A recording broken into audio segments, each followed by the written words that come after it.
Pag-usapan pa natin ang Operation Tuli kasama si Mobile Journal Merymon Reyes. Merymon, nagawi ka doon sa libreng patuli sa Maynila. Lahat ba nung mga nagpunta may kasamang guardian o magulang?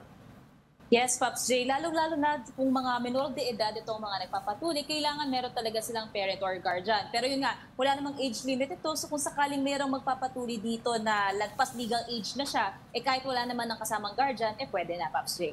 Ano sa tingin ng mga espesyalista ang dahilan bakit may ibang ayaw magpatuli? Pops J, iba baka wala pang time, kaya maganda raw na bakasyon ginagawa itong mga tuli operations para may oras sila para pumunta at saka mag-recover. For the others, takot. So kailangan nilang kalabanin pa itong mental fear nila, even yung stigma na kailangan nilang harapin ang pagpapatuli. While the others na kwento sa atin na may ibang practices when it comes to religion and spirituality na posibleng hino-hold back pa, hindi pa pwedeng magpatuli ang mga ito. Pero sa panahon naman daw ngayon, even yung mga kapatid natin na mga Muslim, nagpapatuli na rin sila, Pops J. Merymon, may age limit ba yung tatanggapin nila na gustong magpatuli? Halimbawa, Merymon, ano yung nakita mo dyan na nagpatuli na pinakamatanda?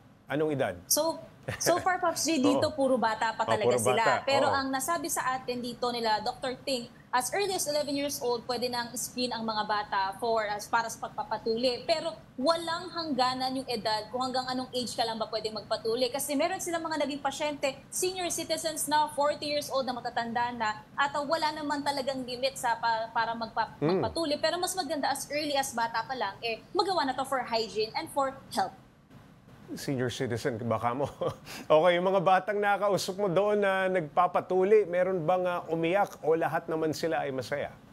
Pops J, yung iba matapang, nakangiti pa sila, happy pa sila, at least daw nakaraos na sila, tapos na sila dito. Merong iilan na sumigaw, umiiyak, kaya importante talaga dito na sabi sa atin yung support system. So yung magulang, yung guardians na nasa labas ng operation room, nandun lang sila at sigurado naman na kung hindi daw talaga kaya ng bata, sa pre-screening at evaluation na phase pa lang, hindi nila pwedeng pilitin ang bata na mag-undergo ng pagpapatuli, Pops J. Hanggang kailan ang libreng patuli sa Maynila at anong oras pwedeng pumunta doon?